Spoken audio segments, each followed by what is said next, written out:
மாலாடு எப்படி பண்ணலான்னு பார்க்கலாம். 1 டம்ளர் பொட்டுக்கடலை எடுத்திருக்கேன். அதை மிக்சியில் பவுட்ரு பண்ணின்னு வந்துடலாம். சுகர் ஈக்குவலாக எடுத்துக்கலாம். 1 டம்ளர், இந்த டம்ளரால் 1 டம்ளர் பொரியல் எடுத்திருந்தேன். இதால் 1 டம்ளர் சர்க்கரை. இதை மிக்சியில் போட்டு பவுட்ரு பண்ணின்னு வந்துடலாம். சர்க்கரையோட 2 ஏலக்காயும் போட்டு பவுட்ரு பண்ணின்னு வந்துட்டேன். இது சேர்த்துடலாம். ரெண்டையும் பொரியடலை பொடியும் சுகர் பொடியும் சேர்த்து நல்லா மிக்ஸ் பண்ணிக்கலாம்.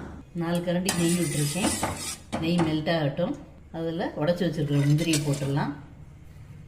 முந்திரி நல்லா கோல்டன் ப்ரௌன் கலருக்கு வரட்டும். முந்திரி நல்லா கோல்டன் ப்ரௌன் கலருக்கு வந்தாச்சு. நெய் நல்லா சூடாக இருக்குது. அதை ஊற்றிடலாம். மாலாடு வந்து சுட சுட தான் பிடிக்கணும். நல்லா சூடாக இருக்கும்போது பிடிச்சாதான் பிடிக்க வரும். அப்புறம் உதிர்ந்து போயிடும். இப்போ மாலாடு உருண்டை பிடிச்சிக்கலாம். கொஞ்சம் சூட்டோடு பிடிச்சாதான் நல்லா வரும். உங்களுக்கு எந்த சைஸ் வேணுமோ அந்த சைஸ்க்கு பிடிச்சிக்கோங்க.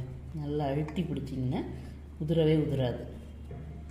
இதே மாதிரி எல்லா உருண்டையும் பிடிச்சி வச்சுக்கணும். மாலாடு சூப்பராக ரெடி ஆயிடுச்சு.